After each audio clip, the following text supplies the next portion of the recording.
నమస్కారం, welcome to I dream ధర్మ మార్గం కార్యక్రమానికి స్వాగతం. నేను మీ విజిత.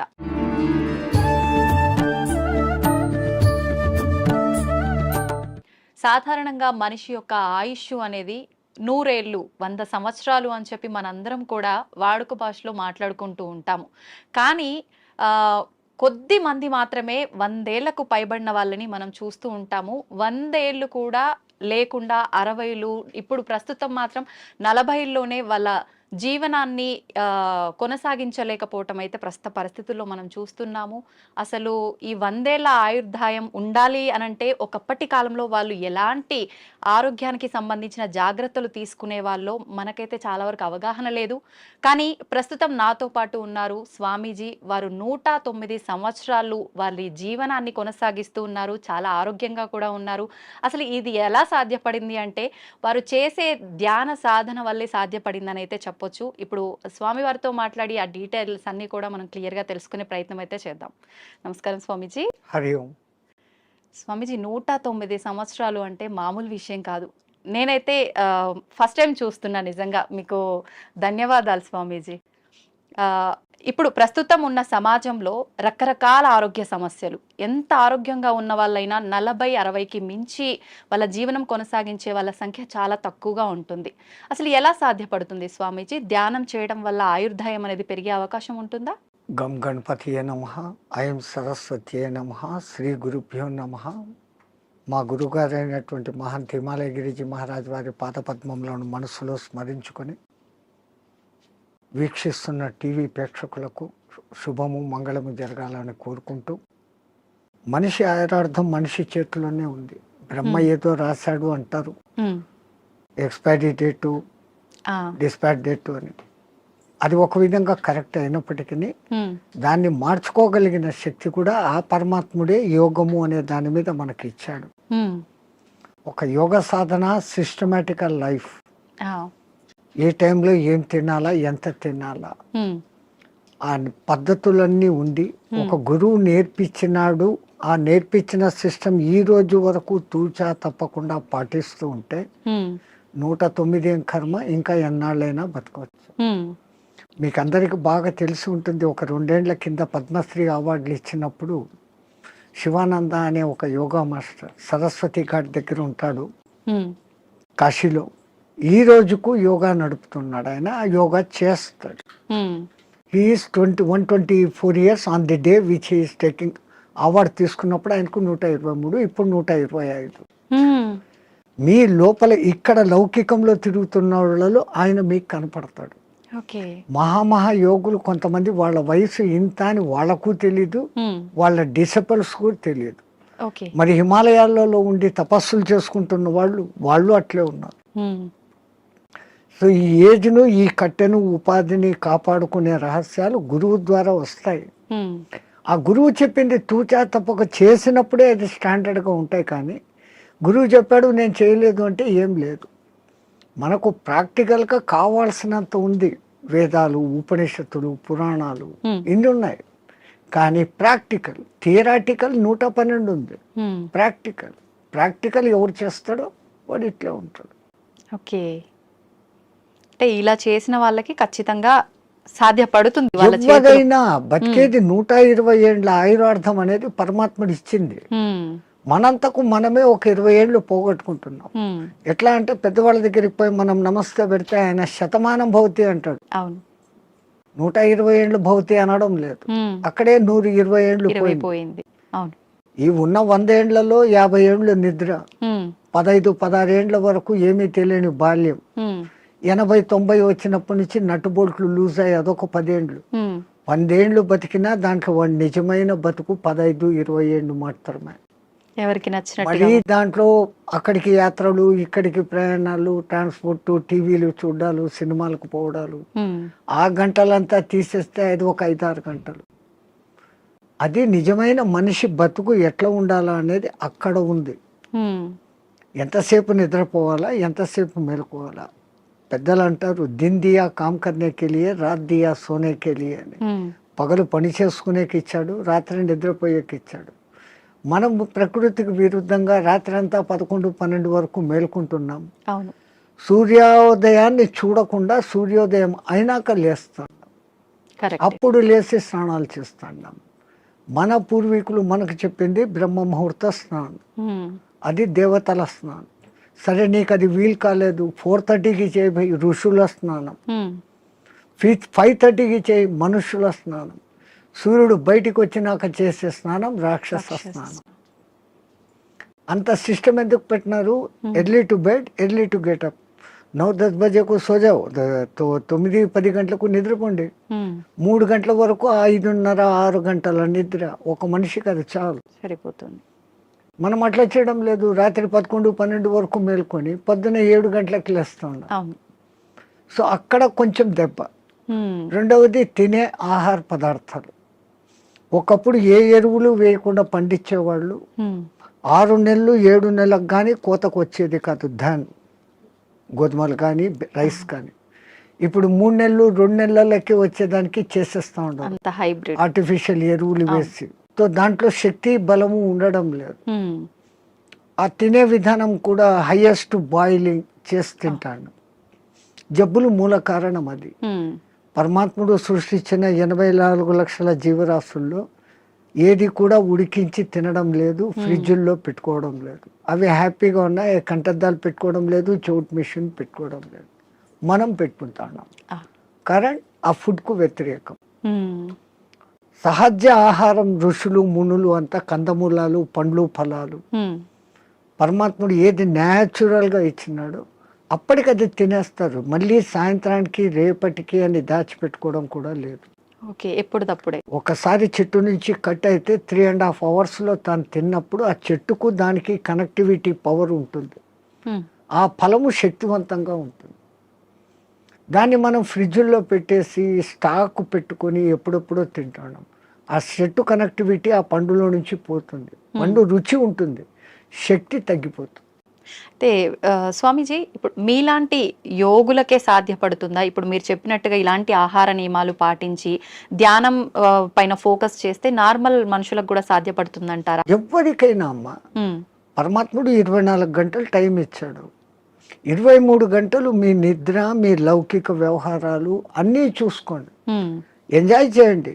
లవ్ మనిషి జన్మ ఎత్తే ఆనందించాల. ఫ్రెండ్స్తో, రిలేటివ్స్తో సినిమాలు ఎంజాయ్ చేయండి. బట్ 1 అవర్ నాది అనుకోండి.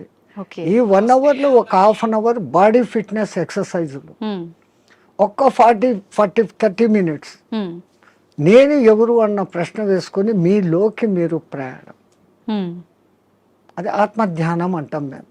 ఓకే, బయటికి గమ్మని కూర్చొని ఉంటాం. దానికి ఇంకా ఎన్నో పద్ధతులు ఉన్నాయి. ఒక విగ్రహాన్ని ఊహించుకుంటూ ఆ విగ్రహ మంత్రమే చదువుతూ భ్రమర కీటక న్యాయం అయిపోవడం ఒక విధానం. ఏది లేది నిరాకారాన్ని చూడాలా అనుకున్నప్పుడు ఆ నిరాకారాన్ని జ్యోతిగా భావించి చూడడం ఒక విధానం. ఆ జ్యోతి నాలోనే వెలుగుతుంది అనుకొని ఆ జ్యోతి దర్శనం కోసం తప్పిస్తూ తపన చేయటం ఒకటి. ఓకే, ఇట్లా విధానాలు వేరే వేరేగా ఉన్నాయి. మన ఋషులు మనకు 100 మార్గాలు చూపించారు. ఎవరికి ఏది అడాప్టబుల్లో, ఎవరికి ఏది సూటబుల్లో, ఎవరికి ఏది సులభంగా చేసుకోగల శక్తి ఉందో వాడు అది చేసుకుంటాడు. మనకు ఆ చాయిస్ ఇచ్చాడు పరమాత్మ. బట్ మనం యూటిలైజ్ చేసుకుంటలేదు. ఓకే, అయితే స్వామీజీ, ఇప్పుడు మీరు ఆధ్యాత్మిక మార్గం వైపు వెళ్ళటానికి, యోగిలా మారటానికి కారణం ఏంటి? మీ కుటుంబ నేపథ్యం ఏంటి? మాకు కుటుంబం అంటూనే లేదు. పరమాత్ముడి దయ, నా అదృష్టం, నా పూర్వజన్మ సుకృతం. నేను 2 ఏళ్ళ పిల్లవాడిగా ఉన్నప్పుడు హరిద్వార్లో ఉన్న ఒక మేళాలో మిస్ అయినాను. మీరు జాతర ఉత్సవం అంటారు, అట్లా అక్కడ మేము మేళా అంటాం. ఆ మేళాలో మిస్ అయినాను. ఏ ప్రాంతం నుంచి వచ్చానో, నా కులం మతం ఏమి నాకు తెలియదు. బై మిస్టేక్ తప్పిపోయినానో, మా తల్లిదండ్రులకు బరువై నన్ను వదిలిపెట్టారో, ఏ కారణమైనా నాకేదో పూర్వజన్మ పుణ్యం ఉండబట్టి మా గురువుగారు అయిన మహంత్ హిమాలయగిరి మహారాజ్ వారు తన స్థానం రుద్రప్రయాగ నుంచి ఆ మేళాకు వచ్చి ఉండి నన్ను చూసి చేరదీశారు. ఆయనే విద్యాబుద్ధులు చెప్పించారు. ఆ తర్వాత ఆయన దగ్గరనే 7.5 ఏళ్ళు శిష్యరికం చేసిన తర్వాత, డిగ్రీ అయిపోయిన తర్వాత, ఆ మహానుభావుడు ఆ 7.5 సంవత్సరాలలో ఈ కుండలిని విద్య, ఉమ్, యోగము, పురాణాలు, ఇతిహాసాలు, వేదము, ఓకే. ఈ సాధనాలు చెప్పి ధర్మ ప్రచారం నీ కర్తవ్యం. ఉమ్, దేశం ఎట్లుందో తెలుసుకోవాలంటే ముందు పాదయాత్రతో దేశమంతా తిరిగిరా, చార్ధామ్ దర్శన్ అన్నారు. ఉమ్, బడా చార్ధామ్ అని ఒకటి, చిన్న చార్ధామ్ అని రెండు ఉన్నాయి. ఓకే. బద్రీ, కేదార్, గంగోత్రి అనేది చార్ధామ్ చోట. ఉమ్, బడాది బద్రీ నుంచి పూరి జగన్నాథ్, రామేశ్వరం, ద్వారకా, ఉమ్, ద్వారకా నుంచి స్వస్థానం. అంటే ఉమ్, ఒక్క కాశ్మీర్ విడిచిపెట్టి మిగతా మన దేశం అంతా ఒక చక్కర కొడతాం. ఉమ్, ఈ పవిత్ర భారతదేశంలో ఎన్ని సాంప్రదాయాలు ఉన్నాయి, ఎంతమంది ఆహారపు అలవాట్లు ఉన్నాయి, ఉమ్, ఎన్ని వాతావరణ పద్ధతులు ఉన్నాయి. ఈ ఉపాధికి అవన్నీ అకష్టం కావాలా. ఉమ్, నాకు ఇదే కావాలా అన్నవాడు సన్యాసి కాదు. ఓకే. నాకు అన్న మాట వచ్చిందంటే నేను నీ దగ్గర అన్నీ వదిలిపెట్టినానన్న మాటకు విరుద్ధం. ఉమ్, సర్వం న్యాసం, నీ దగ్గర నేను పెట్టేశాను, ఓకే. నీవు నేను తప్ప ఏమీ లేదు అనేది సన్యాసం. ఉమ్, మరి అటువంటప్పుడు మళ్ళీ నాకు ఇది కావాలా, నాకు చపాతీలే కావాలా, ఉమ్, నాకు ఏసీ రూమే కావాలా, ఇవన్నీ విరుద్ధం. ఉమ్, సో ఈ విరుద్ధతకు ముందు ఈ శరీరాన్ని తయారు చేసేదానికి గురువులు ఆ సాధనలు నేర్పిస్తారు. ఉమ్, పంచాగ్ని విద్య అని, ఓకే. జల ఉపన్యాసం అని, ఇట్లాంటి కొన్ని ఉంటాయి. ఓకే. అవి నేర్పటం మూలంగా చలి, ఎండా, వానలకు ఈ శరీరం తట్టుకునే స్థితికి వస్తుంది. ఉమ్, అలాగే ఆహారం విషయంలో 11-12 రోజులు తినకుండా కూడా అదే శక్తిగా ఉండే సాధన కొన్ని మంత్రాల మూలంగా ఇన్నర్ శక్తిని పెంచుకునే. ఓకే. మన చుట్టూ ఉన్న శక్తినే మనం మన దాన్ని లోపల. పట్టుకోగలగడం. ఓకే. ఆ సాధనలు వాళ్ళు నేర్పిస్తున్నారు, దాన్ని చేసుకుంటూ పోతున్నాం. అట్లా అని తిండి లేకుండా ఉండాలా అని దాన్ని ప్రయోగించకూడదు. అత్యవసర అత్యవసర పరిస్థితుల్లో. ఓకే. శక్తులు ఉన్నాయని అది దుర్మార్గానికో స్వ అవసరానికో వాడుకోకూడదు. వాడుకోకూడదు. అత్యవసర పరిస్థితి ఇంకోని రక్షణకు, అప్పుడు దాన్ని వాడుకోవచ్చు. ఉమ్, మనకు ఆహారం దొరకనప్పుడు అది చేయొచ్చు. ఓకే. అదొక ప్రదర్శనగా చేసినప్పుడు ఆ విద్య వాడి నుంచి పోతుంది. ఉమ్, అంటే అది మీకు మీరుగానే చేసుకోవచ్చా స్వామీజీ? వేరే వాళ్ళ పైన కూడా మీరు అలా ఎవరికైనా చేయొచ్చు. ఇప్పుడు చాంద్రాయణ వ్రతము అని ఉంటుంది, ఉమ్, అది అందరికీ తెలిసిందే. ఉమ్, మొదట ఒక పౌర్ణమి రోజు మగలంతా ఉపవాసం ఉండనిచ్చి ఉమ్, చంద్రోదయం అయిన తర్వాత బాగా 15 పిడికిళ్ళ రొట్టె ముక్కలు, దానికి అవసరమైన 2 రకాల సబ్జీ, దాల్, ఉమ్, పెరుగు, నెయ్యి, బెల్లము అన్నీ పెడతారు. ఆ, అసలు సామాన్యంగా ఒక మానవుడు అంత తినలేడు, ఉమ్, అంత పెడతారు. ఆ, ఆ తర్వాత చంద్రకళలు ఎట్లెట్లా తగ్గుతాయో ఒక్కొక్క ముఠి తగ్గిపోతా పిడికెడు ఆహా. తగ్గిపోతా వస్తుంది. సో అమావాస్యకు ముందు దినం ఒకే పిడికెడు ఉంటుంది, ఉమ్, అమావాస్య పొద్దు ఏమీ ఉండదు. ఫస్ట్ 15 days అన్టాలరేటబుల్, ఉమ్, మనిషికి అలవాటు కాదు. ఆ, మళ్ళీ ఒక్కొక్క పిడికెడు పెంచుకుంటూ పౌర్ణమికి మళ్ళీ 16 ముద్దల భోజనం, ఓకే. మళ్ళీ రెడ్యూస్, మళ్ళీ డెవలప్, మళ్ళీ రెడ్యూస్, ఆ, ఇట్లా ఇచ్చేస్తారు. మొదట్లో మాకు కూడా చాలా బాధ అనిపించి మా గురువుగారితో అడిగాం, ఉమ్, ఇట్లా కొంచెం కొంచెం చంపే బదులు ఒకటేసారి చంపేయచ్చు కదా పబ్లిక్. ఆ, ఆయన అన్నాడు, రే ఈ పాపీ పేట్, ఈ పుట్ట ఇట్లా జానడు ఇట్లా జానడు. ఉమ్, ప్రపంచంలో ఎంత పెద్ద గుంతనైనా రోజు 3 పిడికెళ్ళు మన్ను వేస్తే 10 ఏళ్లకో 20 ఏళ్లకో నిండిపోతుంది. అవును. ఈ పుట్టకు 4 సార్లు 5 సార్లు వేసినా నిండదు. ఉమ్, నువ్వు దీన్ని జయించుకున్నావంటే జితం జిహ్వా జితం సర్వం, నాలుకను నువ్వు జయిస్తే రుచులను తప్పించి ఉమ్, ఉమ్, ఎంత నీకు అవసరమో అంత నువ్వు తిన్నప్పుడు ఉమ్, ఆ పొట్ట మీద నీకు కాబు వస్తుంది. అప్పుడు నువ్వు ప్రపంచంలో ఎవరికి లొంగాల్సిన పని లేదు. ఉమ్, ఈ ఆకలే కదా మనిషిని లొంగదీస్తుంది, లొంగదీస్తుంది. అపరాధాలు చేయిస్తుంది, అబద్ధాలు ఆడిస్తుంది. అంటే వాడి కోసం, ఆ పొట్ట కోసం, వాడి మీద ఆధారపడిన పొట్టల కోసం. ఉమ్, దీని మీదనే కాబు పొందితే ఏంటే అవసరం లేదు. ఉమ్, మేము ఎక్కడో పాదచారులుగా తిరిగేటప్పుడు మాకెప్పుడో పిలిచి భిక్ష పెట్టడు. ఉమ్, మళ్ళీ సన్యాసంలో ఇదొక రోజు, ఎవరైనా పిలిచి భోజనం పెడితే తినాలా తప్ప మాకై మేము ఇట్లా అనకూడదు. ఓకే. అడిగితే అది రుణం, హా. వాళ్ళై వాళ్ళు ఇస్తే అది దక్షిణ. ఈ అర్థాలు ఉన్నాయి. ఉమ్, ఉమ్, ఉమ్. రుణపడినాము అంటే ఆ రుణం తీర్చుకునేకి మళ్ళీ ఇంకో జన్మ ఇంకొక ఎత్తాలి. జన్మ ఎత్తాల్సిందే. జన్మరాహిత్య స్థితి కోసం సన్యాసం. మరి ఇప్పుడు మళ్ళీ ఈ లంపటంలో ఎందుకు పడాలి? ఓకే. ఎట్లాగో గురువు ఇచ్చిన సాధన ఉంది, ఉమ్, తో ఉండొచ్చు, అప్పుడు వాడుకుంటాం దాన్ని. స్వామీజీ మీరు చెప్పారు కరెక్టే. అలా మేము చేయి చాపి అడిగామంటే అది రుణంలాగా ఉండి మరొక జన్మకి దారి తీస్తుంది. కానీ చాలామంది బాబాల్ని, స్వామీజీల్ని చూస్తున్నాం గదా! వాళ్ళు ఖచ్చితంగా తీసుకుంటూ ఉంటారు. వాళ్ళందరినీ దొంగ బాబాలు అలా అనొచ్చంటారా? ఈ ప్రకృతి పరమాత్ముడు సృష్టించిన దాంట్లోనే చెడు మంచి రెండు ఉన్నాయి. హ్మ్. హ్మ్. చెడు ఉన్నప్పుడే మంచి ఏదో మీరు ఐడెంటిఫై చేయగలుగుతారు. హ్మ్. బాగా ఎండలో తిరిగేసి వచ్చారు, మీ ఇంట్లో కూర్చొని ఫ్యాన్ ఆన్ చేశారు, ఆ చల్లగాలి ఆహా అంటున్నారు. ఈ ఆహా అని మీకు ఎప్పుడు అనిపించింది? ఆ ఎండ అనుభవించినాక, ఆ బాధ అనుభవించినాక. అవును. అది లేకపోతే మీరు జీవితాంతం ఫ్యాన్ కిందనే ఉన్నప్పుడు ఈ ఫ్యాన్ నాకు సుఖం ఇస్తుంది అన్న గుర్తింపు మీకు రాదు. ఉండదు. కరెక్టే. సో సుఖాన్ని మీరే గుర్తింపు చేసుకుంటున్నారు. ఎండలో తిరిగి ఉస్సు బస్సు నాకు నీళ్లు తప్పికెత్తంది మంట అనే ఫీలింగ్ వచ్చినప్పుడు కష్టాన్ని మీరే ఫీల్ అవుతాడు. ఓ అది కష్టము, ఇది మంచిది బాగుంది అనే కంపారిజన్ వస్తాను. ఓకే. అట్లా లోకంలో వేరే రకాలు ఉంటారు. ఇంకోళ్ళను మనం విమర్శన దృష్టిలో మేము చూడం. అతను దృష్టిపథం ఎట్లాడుతూ కొంతమంది ఉంటారు, మీ కర్మను తొలగించాలంటే మీ దగ్గర నుంచి ఏదో ఒకటి తీసుకున్నప్పుడు మీ తీసుకోవడం బాహ్యంగా ఉన్నా దాని వెనకల మీ కర్మను లాగలిగిన గొప్ప వాళ్ళు ఉంటే ఆ పని చేస్తారు. ఓకే.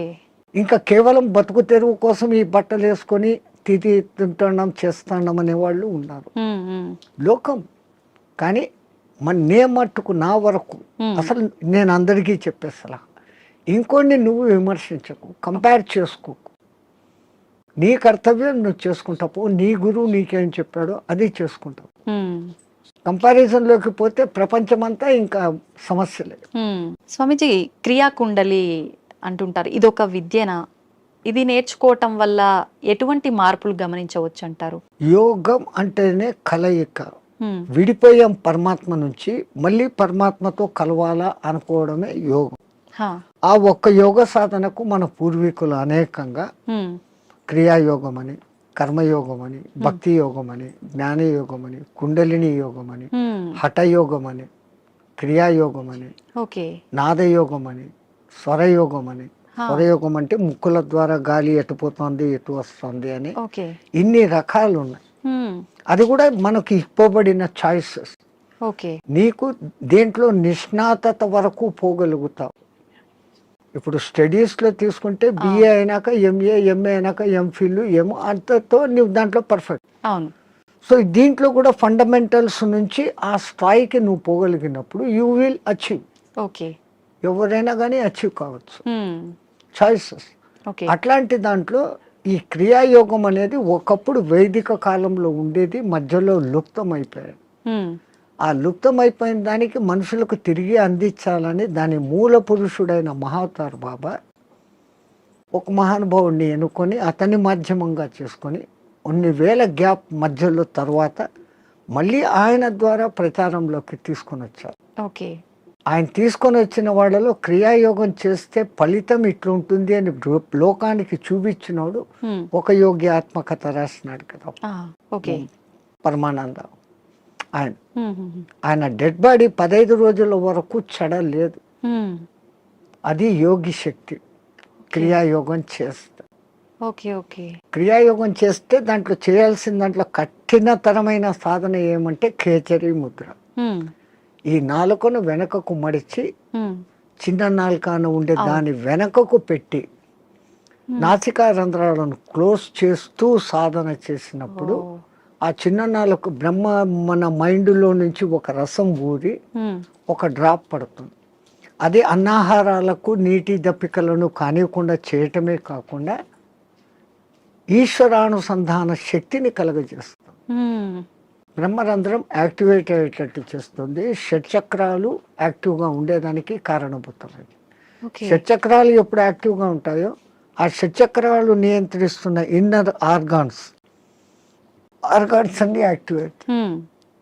దేహం ఆరోగ్యంగా ఉంటుంది, మనసు ఆరోగ్యంగా ఉంటుంది, ఆత్మ ఆనంద స్థితిలో ఉంటుంది. ఈ సాధన చేయడానికి ఎంత కాలం పడుతుంది స్వామీజీ? చాలా కష్టంతో కూడుకున్నదే కదా. దాన్ని బలవంతంగా ఆ నాలుకను సాగదీస్తూ వెనకున్న నరాన్ని కట్ చేసి లోపలికి తోసుకుంటూ తిప్పలు పడేదానికే 3-4 ఏళ్ళు అవుతుంది.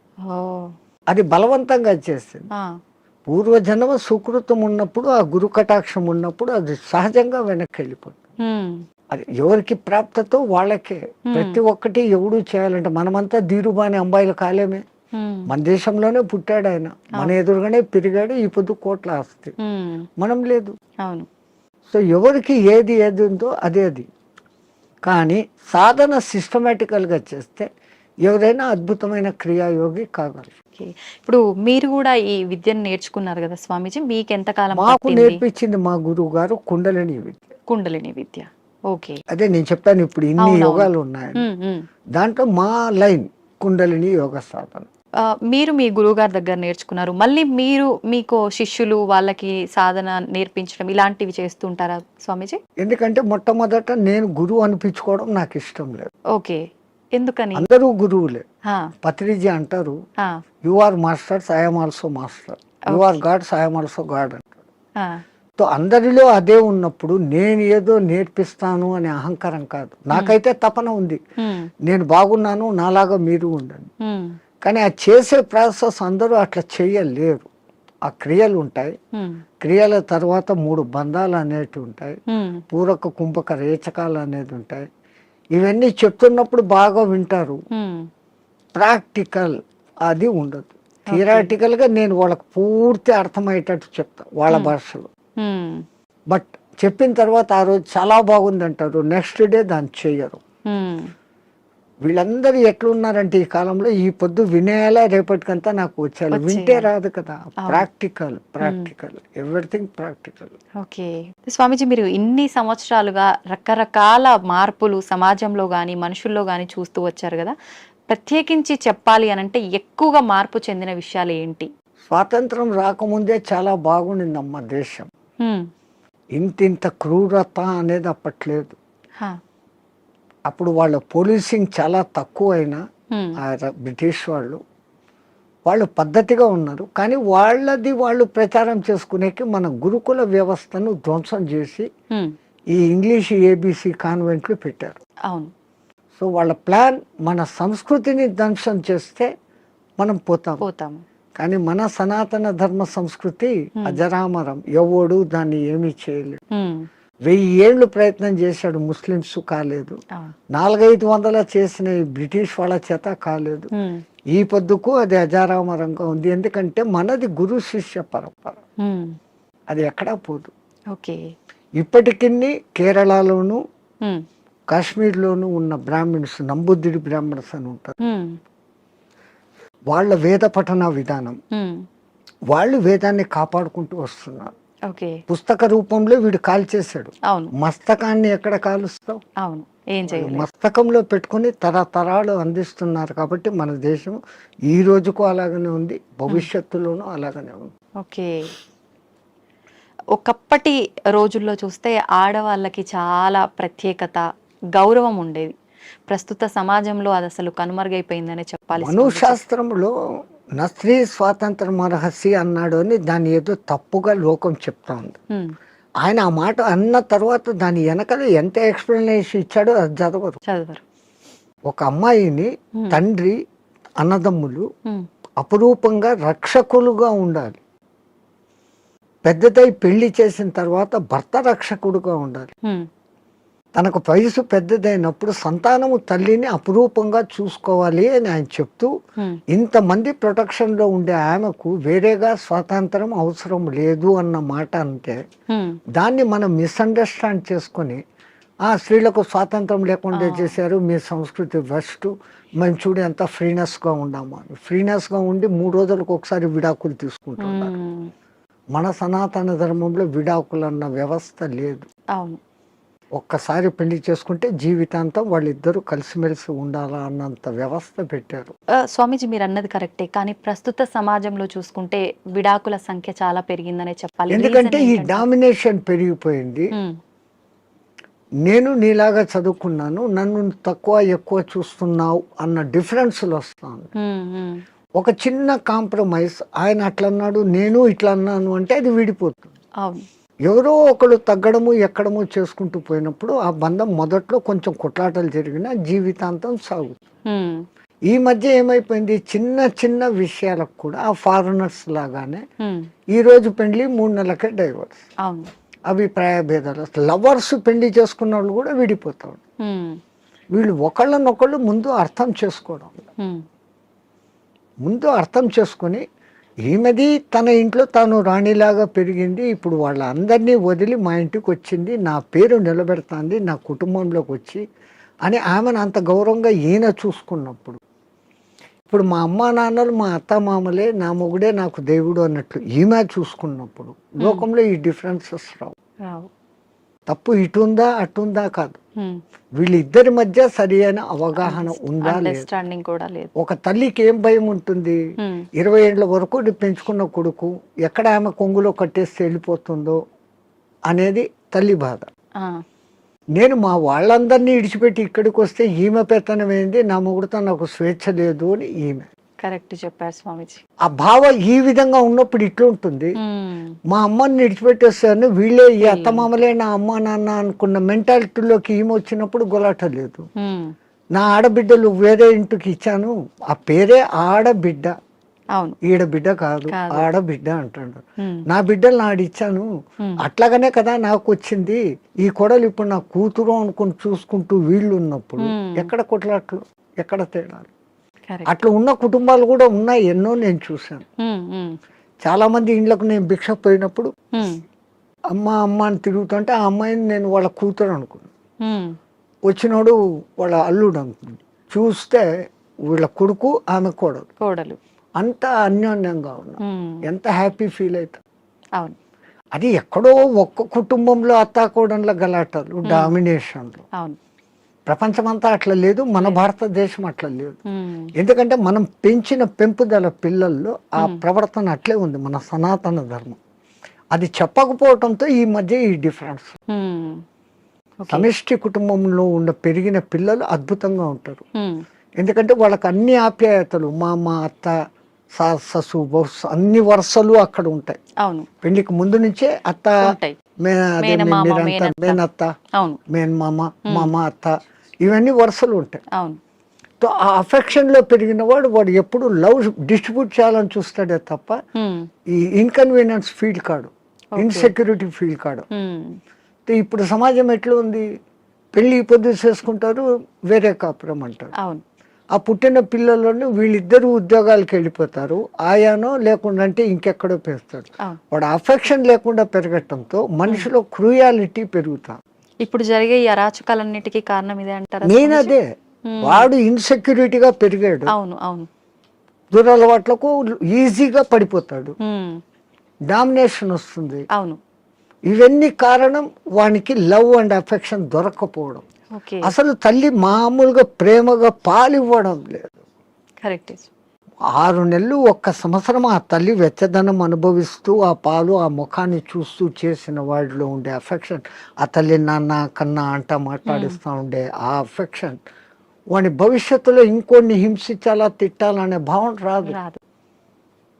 అన్నింటికీ మూల కారణం ముందు తల్లి. ఆ బిడ్డను తల్లి అట్లా పెంచితే అన్నీ అట్లే ఉంటాయి. ఒక జిజియాబాయి శివాజీని తయారు చేసింది ఎంత అద్భుతంగా, ఒక రామకృష్ణ పరమహంస, ఎవరికైనా వీళ్ళ వెనకాల ఒక తల్లి ఉంది. ఆ తల్లి డైవర్షన్ ఇంత అద్భుతంగా. స్వామిజీ, ఇందాక మీరు అన్నారు బ్రాహ్మీ ముహూర్తంలో ఎవరు పాటించట్లేరు పాటించాల్సినవి అని చెప్పి. నిజంగా మన సనాతన ధర్మమే చాలా గొప్పది, అందులో బ్రాహ్మీ ముహూర్తం గురించి చాలా గొప్పగా చెప్పారు మీలాంటి పెద్దవాళ్ళు కూడా. ఎందుకు అంత గొప్పతనం బ్రాహ్మీ ముహూర్తానికి? ఫస్ట్ లేచినాక మలమూత్ర విసర్జన చేసేయాలి 3:30-4 o'clock. ఓకే, 15-20 minutes ఆ పని. వీళ్ళాక శుభ్రంగా స్నానం చేయాలి. భాష్యంగా మనం ఎంత శుద్ధం చేసుకున్నా 1 గ్రాము ఇక్కడ, 1 గ్రాము ఇక్కడ, 1 గ్రాము ఇక్కడ, 10 గ్రాములు మైనస్ ఉంటుంది.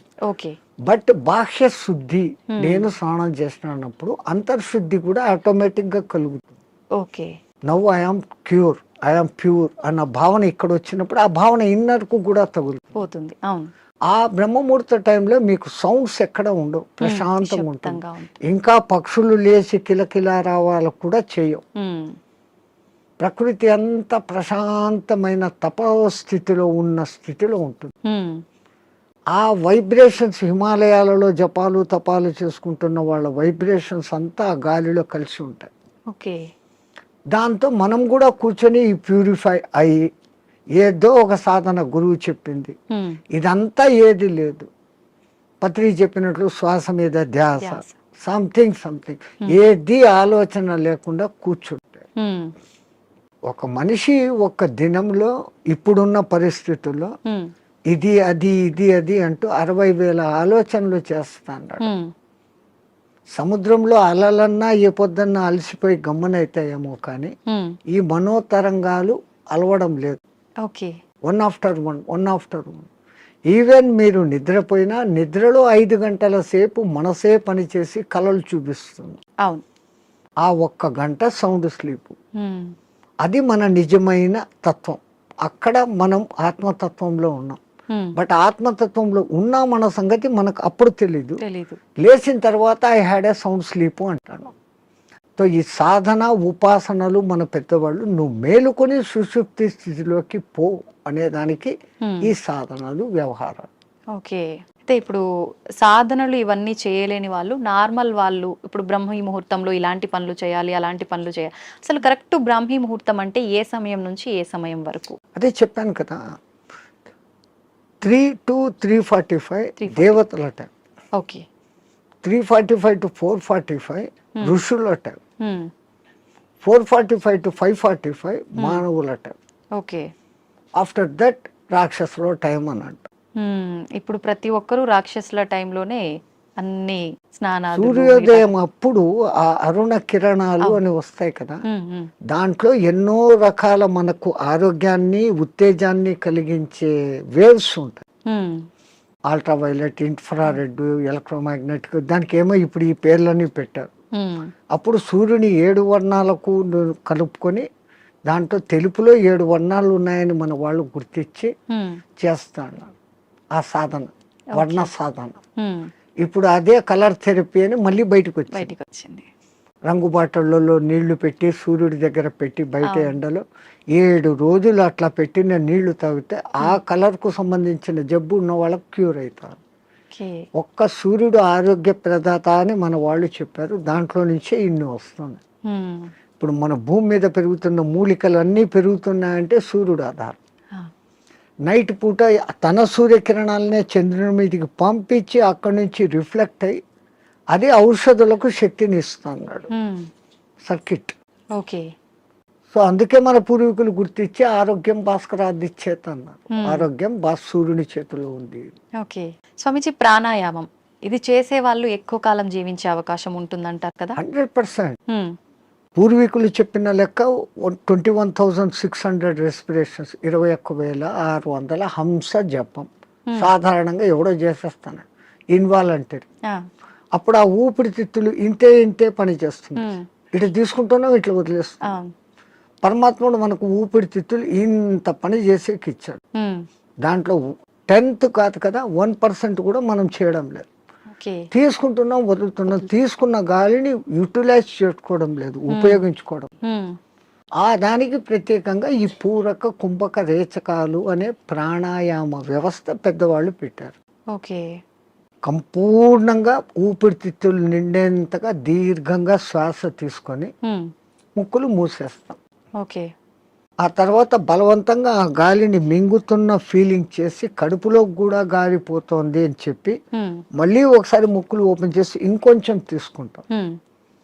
అంత గాలి తీసుకొని మన కెపాసిటీని బట్టి 30 సెకండ్స్ 40 సెకండ్స్తో ఆరంభించి నెలలు సంవత్సరాలు గడిచేసరికి 2 minutes 2.5 minutes వరకు ఆ కుంభకంలో ఉంచినప్పుడు తీసుకున్న గాలి మొత్తం యూటిలైజ్ అయ్యి కణాలు ఇడిచిన కార్బన్ డైఆక్సైడ్ అంతా వచ్చి బయటకు వచ్చేస్తుంది.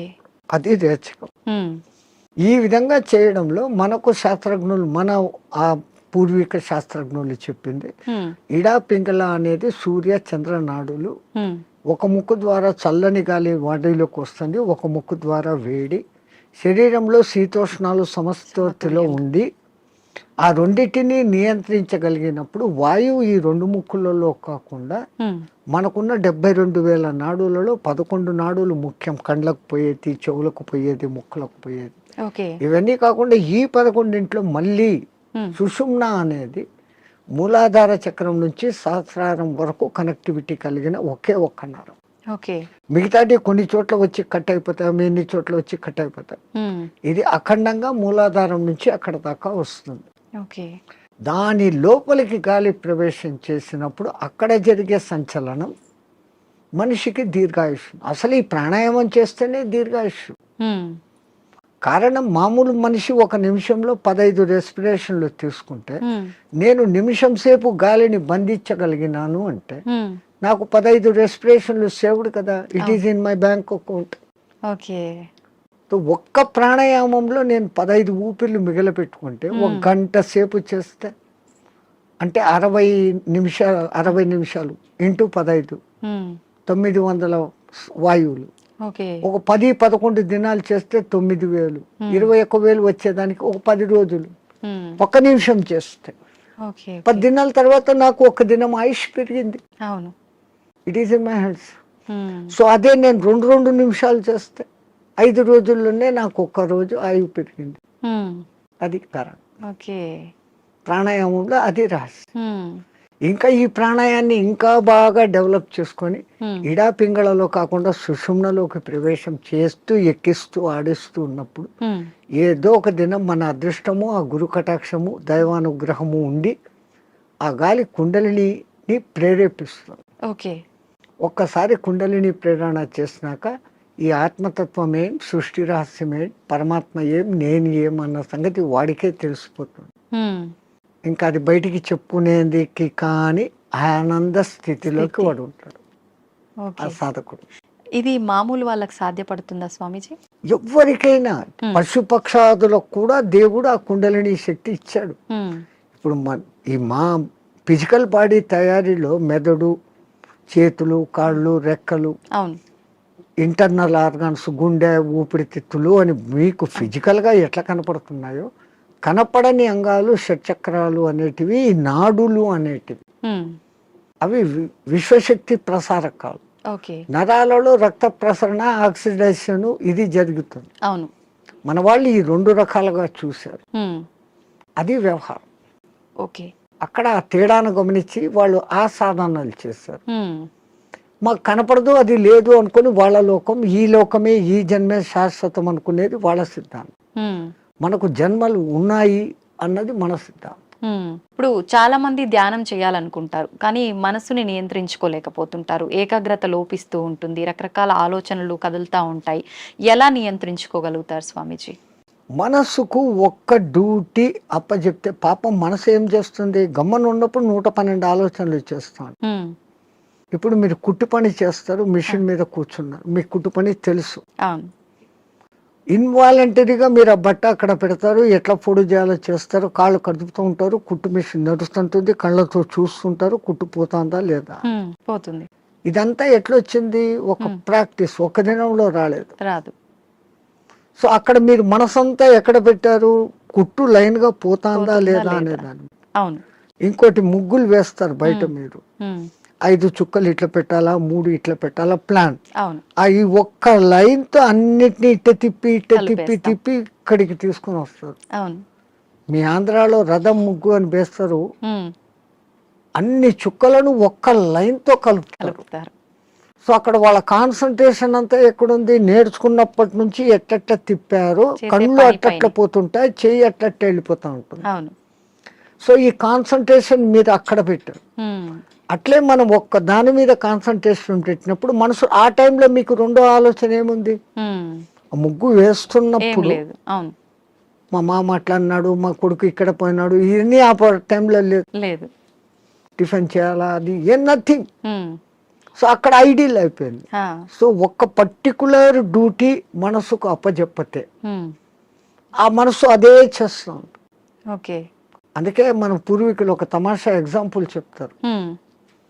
ఎవరో ఒక ఆయన తపస్సు చేశాడు, దేవుడు ప్రత్యక్షమైతే నా అన్ని పనులు చూసుకునేదానికి ఒక సెక్రటరీని నాకు అపాయింట్ చేయి. వాడు దేవుడే ప్రత్యక్షమైతే వాడు ఇట్లాంటి వరం అడిగాడు. అది కూడా నేను చెప్పంగానే చేసేయాలా అన్నాడు. డేంజర్ రా, నువ్వు ఎప్పుడు దానికి పనులు చెప్పలేవు, అది పనులు చెప్పకపోతే నీకే తినేస్తుంది అని. నో ప్రాబ్లం, నేను ఎప్పుడు పనులు చెప్తాను దానికి అన్న. ఆ, అదేం ప్రక్షేపమైంది. నాకు ఒక 6 అంతస్తులు బిల్డింగ్ కట్టు అన్నాడు. ఉమ్, 6 అంతస్తులు బిల్డింగ్ కట్టేదానికి 2-3 ఏళ్ళు అవుతుందని వీడు అనుకున్నాడు. ఆ, అది పట్టు అనింది, బిల్డింగ్ తయారైపోయింది. ఉమ్, మహారాజ్ ఇంకేం పని అనింది. కుక్కర్ కావాలా, ఫ్రిడ్జ్ కావాలా, బెడ్ కావాలా, ఏసీ కావాలా. వీడు ఇట్లా అడుగుతున్నాడు, అక్కడక్కడ అన్ని వచ్చేస్తాను. వచ్చేస్తా ఉన్నాయి. ఇంక ఓకే. ఏం అడిగేదానికి లేకుండా పోయింది. ఉమ్, ఇంక దానికి పని చెప్పకపోతే వీడి పని పడుతుంది. అంతే. అప్పుడు వాడు గురువు దగ్గరికి పోయినాడు. ఉమ్, మహారాజ్ బుద్ధి లేక నేను ఇట్లాంటి వరం అడిగినాను, ఇది ఇట్లా చేస్తుంది అనుకోలేదు. What am I to do, క్యా కర్నా మై? ఆ, అరే ఉస్ బూత్ కో ఇతర లేకే ఆ దేయాన్ని ఎక్కడికి తా అన్నాడు. ఆ, అది వచ్చింది. మా గురువు చెప్పిన పని చేయను, దానికి కమాండ్ అన్నా. ఉమ్, అది ఇంకోటి మాట, వీడి మాట వినాలి కదా. అవును. వీడు చెప్పినాడు, మా గురువు చెప్పినట్టు చేయన్నాడు. ఉమ్, ఓకే మహారాజ్. గురు మహారాజ్ ఏం చేయమంటారు అని. ఆ, అక్కడ ఒక తాటి చెట్టు ఉండేది, దాన్ని ఎక్కువ దిగు అన్నాడు. అది ఈ రోజుకు ఎక్కి దిగుతానే ఉంది. ఆ, సో టెక్నిక్ అవును. అట్లా ఇదే దృష్టి, మనం ధ్యాస, నేను చెట్టు ఎక్కుతున్నాను, ఈ చెట్టులోకి శ్వాస ఎక్కి దిగుతా ఉంది. ఓకే. దాన్ని అబ్జర్వ్ చేస్తూ ఉంటే మీ మనస్సుకు ఉమ్, ఇప్పుడు ఇంకా అదే డ్యూటీ. అవును, అవును. దానికి రెండో డ్యూటీ లేదు, ఆ దేయానికి రెండో డ్యూటీ, మనసుకు రెండో డ్యూటీ లేదు. లేదు. ఈ ఎక్కి దిగడం గమనించడం, ఉమ్, అదే ప్రాణాయామ ప్రక్రియలో కూడా. ఓకే. దాన్ని మంత్రంతో జోడించి చేస్తే ఇంకా శక్తివంతం. ఓకే. మన బాడీలోని కణకణము మంత్రబద్ధమైతూ ఒకానొక దినానికి ఈ మాంసపిండం మంత్రపిండం కాగలుగుతుంది. ఉమ్, మంత్రంతో అనుసంధానం చేస్తారు. ఓకే. మంత్రాలు చదవలేని వాళ్ళు ఉంటారు. ఉమ్, మాకు మంత్రాలు ఇష్టం లేదు, మేము మతం కాదు అనేవాళ్ళు అంటే ఉంటారు. మంత్రం ఎవరికి వాళ్ళు చెప్పుకోవాలా స్వామీజీ, ఉపదేశం తీసుకోవాలా గురువుల దగ్గర నుంచి? అందుకే గురువు అవసరం, గురు బినా విద్యా నహి అని. ఆ, కొన్నాళ్ళు ఆయన దగ్గర శిష్యరికం చేసినప్పుడు వీడు దేనికి సూటబుల్, ఉమ్, నేను ఇచ్చే విద్యను వీడు సద్వినియోగం చేస్తాడా, దుర్వినియోగం చేస్తాడా. ఉమ్, అందుకే పాతకాలంలో కొన్నాళ్ళు నా దగ్గర సేవ చేయి అంటారు. ఉమ్, మన మెంటాలిటీ అర్థమవుతుంది. ఓకే. వాడు సిడ్ఫిరా అయితే గనక నేనేం నీ దగ్గర సేవ చేసేది, నాకు ఇంత పైసా ఉంది అంటాడు. ఆ, ఆ వినయత ముందు మనిషిలో ఉండాలి. ఉమ్, ఆయన దగ్గర ఈ పని చేస్తే నాకు మంచి జరుగుతుంది అనే విశ్వాసం ఉండాలి. ఉమ్, ఈ రెండు ఉన్నప్పుడు ఆ గురువు గాడిదను చూపించి ఇది దేవుడు, దీన్ని పూజ చేయంటే చేసినప్పుడు ఆ గాడిదలోనే నీకు దేవుడు కనపడుతుంది. ఓకే. तो पहला विश्वास प्रथम सोपान. విశ్వాసం అనేది అన్నిటికీ మించిన శక్తి. ఓకే. ఇక్కడ ఒకటి అచీవ్ చేయాలనుకున్నప్పుడు దాని మీద నేను చేయగలనా లేదా ముందే డిసిషన్ తీసుకోండి. గురువు ఒక మంత్రం ఇచ్చాడు, ఈ అనుష్ఠానం ఇట్లా చేయాలా, రోజు లేచి ఈ అగ్ని తర్పణాలు చేయాలా, ఇవన్నీ నేను చేయగలనా లేదా అనుకున్నప్పుడు గురుదేవ ఇయ్యండి అనాలి. ఆ మంత్రం తీసేసుకున్నాను, నేను చేసుకోలేదు, దాన్ని చేయాల్సిన రీతిలో చేయకపోయినప్పుడు ఏం ఫలితం? ఓకే. సైకిల్ మోటార్ మీ దగ్గర ఉంది, దానికి పెట్రోల్ పోసేది పని ఉంది కదా. పెట్రోల్ పోకుండా నేను కొనుక్కున్నాను 1,00,000 పెట్టి పోవాలా ఇది అంటే ఎట్లా పోతుంది? పెట్రోల్ పోయాలా, అప్పుడప్పుడు దానికి ఏదో ఆయిల్ పోయాలా, మైనర్ రిపేర్స్ చూసుకోవాలా, అప్పుడు ఆ బండి పోతుంది. లైక్ ది సేమ్ ఒక సిస్టమ్ ప్రాసెస్ అని గురువు చెప్పినప్పుడు ఆ ప్రాసెస్ అంతా చేస్తున్నప్పుడు అది మిమ్మల్ని ఉద్ధరిస్తుంది. ఓకే. స్వామీజీ, హిమాలయాలు అనగానే మనకు అక్కడ ఇలా కొన్ని ఏళ్ల పాటు ధ్యానం చేసే వాళ్ళు ఉంటారని చెప్పి వింటుంటాం. నిజంగా అలాంటి వాళ్ళు ఇప్పటికీ ఉన్నారంటారా? 100%. ఎంతో మంది.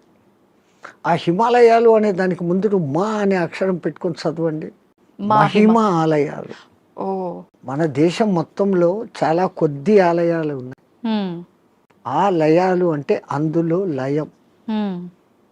హిమ ఆలయం అంటే హిమములో లయం కావడం. హిమం అంటే ఏంటి? మంచు. నీటికున్న 3-4 లక్షణాలలో ద్రవస్థితి, ఘనస్థితి, ఆవిరి స్థితి, దాని తర్వాత ప్లాస్మా స్థితి. ఇది ఏది కానిది మంచు స్థితి. అది అట్లా నీళ్లు కాదు, ఇట్లా ఘనాకార ఐస్ కాదు. మంచును బాగా ప్రెస్ చేస్తే అప్పుడు మీకు ఐస్ అవుతుంది. ఇది మధ్యస్థ స్థితి. మంచు అంటాం, హిమము అంటాం. నిజంగా దానికి మహిమము, మహిమ కలిగిన పదార్థం. అది అక్కడంతా వ్యాపించి ఉంటుంది. ఆ మంచి చల్లని వాతావరణము, కొన్ని రకాల ఔషధి మొక్కల నుంచి వచ్చే గాలి, మన పూర్వీకులు తపస్సు చేసిన వాళ్ళ యొక్క వైబ్రేషన్స్, ఓకే. దేవతలు కూడా అక్కడ తపస్సు చేశారు, గొప్ప గొప్ప ఋషులు తపస్సు చేశారు, ఇప్పుడు చేస్తున్న వాళ్ళు ఉన్నారు. వాళ్ళ యొక్క వైబ్రేషన్స్ ఆ ఏరియాలో ఉంటాయి కాబట్టి మనం తొందరగా దానికి అకష్టమవుతాం. అందుకని అవి ఎప్పటికీ హిమ ఆలయాలు అందులో లయం అయ్యేదానికి చూపిస్తూ ఉండే మార్గాలు. స్వామీజీ, వాళ్ళు అలా కొన్ని ఏళ్ల పాటు ధ్యానంలో ఉన్నప్పుడు ఆకలి దప్పికలు నిద్ర ఏమీ ఉండవు, అలా ధ్యానంలోనే ఉండిపోతారంటారు కదా, అలా ఉండడానికి అంటే వీళ్ళు ఎన్ని ఏళ్ల పాటు వాళ్ళు సాధనమ్మా. ఏది ఇప్పుడు నేను చెప్పాను, ఏది సాధించాలన్నా సాధన. మీ తెలుగులో సింపుల్ పద్యం, సాధనతో పనులు సమకూరు ధరలోన విశ్వదాభిరామ వినరు. సాధన దేనికి కూడా, ఏది చేస్తే కూడా సాధన. స్వామిజీ, మన సనాతన ధర్మంలో ఓంకారానికి చాలా ప్రత్యేకత ఉంది. అది ఓంకారం కాదు, ఔంకారం. మీరు మనం పలకడమే దాన్ని తప్పు పలుకుతున్నాం. మనం మాట్లాడుతున్న ప్రతి మాటల్లో ఎక్కడో ఒక చోట అకారము, ఉకారము, మకారము ఉంటాయి. ఓకే. అకార ఉకార మకార అర్ధమాత్ర ఇది ఓంకార. అర్ధమాత్ర మకారం అన్నాడు, ప్లస్ ఆ. ఓకే. అర్ధమాత్ర అంటే ఔం అని ఉచ్చరించినప్పుడు అకారము ఉకారము రెండూ పలకబడి మూకారం దీర్ఘమవుతుంది. ఓకే. అకారం అన్నప్పుడు మీ స్థూల శరీరం, ఉకారం అన్నప్పుడు సూక్ష్మ శరీరం, మూకారం అన్నప్పుడు కారణ శరీరం. ఓకే. ఇంకో విధంగా చెప్పాలంటే అకారం అన్నప్పుడు జాగృత్ అవస్థ, ఉకారం అన్నప్పుడు నిద్రావస్థ, మూకారం అన్నప్పుడు సుషుప్తి అవస్థ. సుషుప్తిలో మనం ఆత్మస్థితిలో ఉన్నాం. మేలుకొని ఆత్మస్థితిలో ఉండేదానికి పరమాత్ముడు మనకి ఇచ్చిన అత్యంత గొప్పది, విశ్వమంతా వ్యాపించి ఉన్న శబ్దం ఏదైతే ఉందో అది ఔంకారం. ఓంకారం కాదు, ఔంకారం. అయితే మనం ఇప్పుడు మీరు చెప్పినట్టుగా చూస్తే ఎవ్వరం కూడా కరెక్ట్గా దాన్ని పలకట్లేదనే చెప్పాలి, సాధన చేయట్లేదనే చెప్పాలి. మరి అక్కడే గురువులు చెప్పేది ఈ వివరమంతా చెప్పి, ఒరే నైనా ఇట్లా ఉచ్చారణ చేయన్నప్పుడు విశ్వమంతా వ్యాపించున్న ఆ శబ్దంతో మన శబ్దము అనుసంధానం అవుతుంది. సైంటిస్ట్ ఇప్పుడు రికార్డు చేశారు, సూర్యుడిని చూస్తున్న శబ్దము ఔం ఔం అని ఉంది, గెలాక్సీ సౌండ్ ఔం అని ఉంది, భూమి తిరిగే వేగపు సౌండ్, గ్రహాలు తిరిగే వేగపు సౌండ్ వేరే వేరే విధంగా వినపడుతున్నాయి, కానీ అంతంగా ఔం ఔం అన్న శబ్దమే ఉంది. సో దాన్ని ఇట్లా అట్టాడు చేసినప్పుడు ఔం ముక్కుల ద్వారా వదులుతున్నాం, మనం చేసేది ఓ అంటున్నాం నోటి ద్వారా. ఓడ అవును అవును అనేది రావడం లే, అవును అనే దాని పక్కన శూన్యం పెట్టినప్పుడు ఔం. అకార ఉకార మకారాలు మూడు పలకపడతాయి. ఇక్కడేం జరుగుతుంది, ఓ అంటున్నాం, నోటి ద్వారా గాలిపోతాం. సో మనం పూర్ణ ఫలితం పొందలేదంటే చిన్న పొరపాటు అక్కడ ఉంది. అది ఎందుకు అంత రహస్యంగా పెట్టి గురువులు శిష్యులకే చెప్పినప్పుడు దాన్ని అర్థం చేసుకుని వాడు చేస్తున్నాడు. అందరికీ చెప్పాలా అంటే దానికి అర్హత ఉండాలి, ఆ ప్రాప్తత ఉండాలి. కానీ ఇప్పుడు అది కూడా మేము బహిరంగంగా అందరికీ చెప్తున్నారు. నైనా మీరు చేసుకునే వాళ్ళు పూజలు చేసుకునేటప్పుడు ఇట్లా చేసుకోండి, సామూహికంగా అర్చేయండి. అది అలవాటు అయిపోయింది, రాదు. అందరూ ఔం అని ఎక్కడా పలకరు. మనం ఒక్కళ్ళం అక్కడ అందరూ ఓం నమ శివాయ అంటే మనం ఒక్కళ్ళం ఇక్కడ ఓం నమ శివాయ అన్నామంటే డిఫరెన్స్ అయిపోతుంది. మనమే తప్పు చేస్తున్నామేమో అనేటట్టుగా స్వరం మారిపోతుంది, వాళ్ళందరూ మన దిక్కు చూస్తుంటారు. సో మనము ఇంట్లో కూర్చొని ప్రత్యేక సాధనలు చేసేటప్పుడన్నా కనీసం ఎక్కడ ఏది ఉచ్చరించాల్సి వచ్చినా ఔం అని ఉచ్చరించండి, ఓం అని కాదు. ఇంకా సామూహికంలో తప్పడం లేదు. 10 మంది కూర్చొని శివ సహస్రనామము అష్టోత్తరము ఏదో ఒకటి చేస్తాం. ప్రతి దానికి ఓం నమ శివాయ, ఓం శంభవైత నమో, భయోశ్వరాయ నమో, నిధనపతి నమ, నిధనపతాంతకాయ నమ, వీటన్నిటికి ముందు ఓం ఓం అంటారు. ఓం ఓం అంటాం. మాకు ఇదే అలవాటు అయిపోయింది, ఓం ఓం అని అంటాం. ఓం అనేది మా నోట్లో రాదు. నిజంగా అంటే మనం పలకాల్సిన మంత్రం ఏదైనా తప్పు పలుకుతున్నాము అంటే దానివల్ల మనకు ఫలితం కలగకపోగా దోషం కలిగే అవకాశం ఉంటుందా స్వామీజీ? దోషము అని అంటే సైంటిఫికల్గా మీకు నేను చెప్పాలంటే ఆ, ఇప్పుడు ఈ షట్చక్రాలు అనేది పెటల్స్తో ఉంటుంది. ఓకే. మూలాధారం 4 పెటల్స్ దళాలు, ఉమ్, ఉమ్, స్వాధిష్టానం 6, మణిపూరకం 10, ఓకే. అట్లా 10, 12, 16, 2, 50 అక్షరాలు ఉమ్, దాంట్లో నిక్షిప్తమై ఉంటాయి. ఓకే. వర్ష అనేది మూలాధారంలో, ఉమ్, పాప బాబమ్మ అనేది అట్లా ఒకటి వేరేగా ఉంటాయి. ఉమ్, ఉమ్, ఈ మంత్రం ఒక రిథమాటిక్గా చదివినప్పుడు ఉమ్, మీరు పియానో మీద అది అడ్డదిడ్డంగా కొడితే సరిగ్గా రాదు. అవును, వాడు వాయించాల్సిన రీతిలో వాయించినప్పుడు సుమధురంగా వస్తుంది. అవును. ఇట్లా ఈ మంత్రం కూడా ఆ లెహర్ చదివినప్పుడు ఈ పెటల్స్ కదులుతాయి. ఉమ్, ఆ పెటల్స్ కదిలినప్పుడు ఆ చక్రం కంట్రోల్ చేస్తున్న మీ ఇన్నర్ ఆర్గాన్స్. ఉమ్, మూలాధారము పెద్ద పేగును కంట్రోల్ చేస్తుంది. ఓకే. స్వాధిష్టానము చిన్న పేగులను, యూరినరీ బ్లాడర్ను, రీప్రొడక్టివిటీ ఆర్గాన్ను చేస్తుంది. ఉమ్, మణిపూరకము డైజెషన్ సిస్టము, చిన్న పేగులు ప్లస్ అన్నాశయము ఉమ్, వీటిని కంట్రోల్ చేస్తుంది. ఓకే. అట్లా ఏ అంగాలను అవి చేస్తుందో ఉమ్, ఆ ఈ జరిగే వైబ్రేషన్స్ ఆ అంగాలను శక్తివంతంగా ఆరోగ్యవంతంగా చేస్తాయి. చేస్తాయి. ఓకే. ముందు మంత్రాలలో ఉన్న అర్థం ఇది. ఉమ్, అందుకనే వాళ్ళు స్వరము ఇట్లా పలకాల ఇట్లా చేయాలని వేదం అందరూ చదవలేము అంటే కారణం ఓ గురువు దగ్గర 12 ఏళ్ళు నేర్చుకుంటే ఒక్క ఋగ్వేదం వస్తుంది మీకు. ఉమ్, ఒక్కొక్క వేదం నేర్చుకునేకి 12 ఏళ్ల కాలం ఓకే. సుస్వరంగా. ఉమ్, ఇప్పుడు అనేక మంది పాపం వేద పాఠశాలలు పెట్టి ఉమ్, మళ్ళీ మన పూర్వ సంస్కృతి ఇంత గొప్పదన్న సంగతి తెలుసుకుని తెలుసు. ఎట్లా చేస్తే బాగుంటుంది ఏమన్న సంగతి మీద పోతున్నారు. ఉమ్, ఓకే. వేదం అంతా సైన్స్ అమ్మా, ఊరికే ఏది చెప్పలేదు. ఉమ్, సంధ్యావందనం చేసే దగ్గర నుంచి సైన్స్. ఉమ్, ఇప్పుడు వీళ్ళు చేసే సంధ్యావనం తప్పు పట్టడం కాదు. ఉమ్, పాతకాలంలో వాళ్ళు ఏం చేశారు, నదిలో వక్షస్థలం లోతు నీళ్లలో నీటికి ఎదురు ప్రవాహానికి నిలబడి ఓ చెంబుతో నీళ్లు తీసుకొని ఉమ్, ఆ సూర్యుని దిక్కు పెట్టి ధారగా వదిలేవాళ్ళు. ఆ, ఎప్పుడైతే ఒక మనిషి ఇంత లోతు నీళ్లలోకి పోతాడో అపాన వాయువు ఆటోమేటిక్గా పైకి వస్తుంది. మామూలు నీళ్ల తొట్టిలో ఒక ఎంటీ చెంబును ముంచండి, ఎంత ప్రెషర్ వస్తుంది, అవును. లోపల గాలి లోపల పైకి నుంచి. రావాలని చూస్తాం. అవును. అదేమో ఇంత చెంబు, ఎంతో బలం ఉపయోగించాలి. కరెక్టే స్వామీజీ. సో ఈ అపాన వాయువు పైకి వస్తుంది. ఉమ్, మనం చెంబు నీళ్లు తీసుకొని అన్నప్పుడు ప్రాణవాయువుని తీసుకున్నాం. ఉమ్, ప్రాణ అపాన సమాయక్తం పచాన్యన్నం చతుర్దినం అని భగవద్గీతలో చెప్పిన ఆ ప్రాణ అపాయాల సమ్మిళనం జరిగి ఉమ్, శరీరంలోని స్థూల సూక్ష్మ కారణ శరీరాలకు ఆ శక్తి పోతుంది. ఓకే. ఆ ధార అట్లా వదులుతున్నప్పుడు సూర్యకిరణాలు ఆ ధారలో నుంచి ఫిల్టర్ అయ్యి వచ్చి ఇట్లా పెట్టి పోసేటప్పుడు సరిగ్గా మన షట్చక్రాలు ఉంటాయి. ఆ ధార మన ఎదురుగా షట్చక్రాల దగ్గర పడతా ఉంటుంది. ఉమ్, ఆ కిరణాలు ఆ ఈ ధారలో నుంచి ఫిల్టర్ అయ్యి మన షట్చక్రాలకు ఉమ్, కావాల్సిన కిరణాలను అందిస్తుంది. సూర్యుడిలో అనేక కిరణాలు ఉన్నాయి. సహస్ర కిరణుడు అని ఆయనకు పేరు. 1000 రకాల కిరణాలు ఉన్నాయి. ఒక్కొక్క కిరణం ఒక్కొక్క పని చేస్తుంది. ఉమ్, ఆ పని చేయడం కూడా 12 నెలలలో ఒక్కొక్క నెలకు ఒక్కొక్క విధంగా చేస్తుంది. ఉమ్, అందుకనే ద్వాదశాదిత్యుడు అని పేరు పెట్టారు. ఉన్న సూర్యుడు ఒక్కడైనా ఉమ్, ఒక్కొక్క నెలలో ఆయన మార్పులు చెందుతూ ఆ కిరణాల ప్రవాహం ఇస్తాడు. ఇప్పుడు ఈ విధంగా సంధ్యావందనం చేసినప్పుడు రావాల్సిన గుడ్ కిరణాలు మనలోకి వచ్చి ఉమ్, ఆరోగ్యం బాగుంటుంది. చక్రాలు నీట్గా యాక్టివేట్ అవుతాయి. ఓకే. అసలు గాయత్రి మంత్రం 24 అక్షరాలు చదివినప్పుడు మన 24 తత్వాలు శుద్ధీకరణ. ఉమ్, అవన్నీ వైబ్రేషన్ వర్డ్స్. ఓకే. శబ్దం వైబ్రేషన్ క్రియేట్ అవును, చేస్తుంది.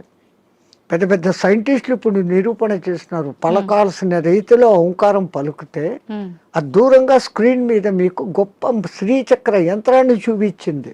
ఉమ్, ప్రూవ్డ్. ఓకే. ఇంకొన్ని మంత్రాలు చదివినప్పుడు ఇంకొన్ని డిజైన్లు వచ్చినాయి. ఉమ్, అవన్నీ ఏది మన పూర్వీకులు యంత్రాలు అని గీస్తారే. అవును. ఈ గ్రహానికి ఇట్లా గీయాలి, ఇట్లా పెట్టాలి, ఉమ్, ఇంత చకోరాలు, ఇంత వృత్తాలు అని. అవును. అదంతా ఏమంటే ఇది ఉమ్, శబ్దశాస్త్రము రేఖాశాస్త్రాన్ని అనుసంధానం చేసి వాళ్ళ ఆ శబ్దోత్పత్తి ఈ వైబ్రేషన్స్ ఇట్లా క్రియేట్ అవుతాయని వాళ్ళకి తెలుసు. ఓకే. అందుకని ఆ రిథీమ్గా పలికినప్పుడు ఆ ఫలితాలు వస్తాయి. వస్తాయి. స్వామిజీ, నేనే గాయత్రి మంత్రంకి సంబంధించి అడుగుదాం అనుకున్నా, మీరే ఆ టాపిక్ తీసుకొచ్చారు. గాయత్రి మంత్రం ఆడవాళ్ళు చదవటానికి పనికిరాదు అని చెప్పి వింటున్నాం. 100% చదవచ్చు. ఉమ్, మంత్రము సూర్యుడిదైన అధిష్టాన దేవత అమ్మ గాయత్రి దేవి, ఉమ్, 5 ముఖాలతో ఉన్న మహాతల్లి అని మనం చెప్పుకుంటున్నాం. ఉమ్, అట్లాంటప్పుడు స్త్రీ చదవకూడదని ఎక్కడుంది? ఇదే విషయమై పండిత శ్రీరామ శర్మ అనే మహానుభావుడు, ఉమ్, ఆయన ఉత్తరప్రదేశ్లో ఉండేవాడు. 24 ఏళ్ళు, సంవత్సరానికి 24 లక్షల గాయత్రిని చేస్తూ ఉపాసన చేస్తే ఉమ్, ఆయనకు ఆ తల్లి తాను ఉన్న ప్రదేశం, విశ్వామిత్రుడు తపస్సు చేసుకున్న ప్రదేశాన్ని చూపిస్తే ఉమ్, అక్కడ పోయి ఈ అఖండ జ్యోతిని పెట్టి నిత్యము గాయత్రి యజ్ఞాలు చేస్తూ ఉమ్. ఆడవాళ్లకు యజ్ఞోపవీతాలు వేస్తూ గాయత్రి ఉపదేశం చేసేవాడు. ఓకే.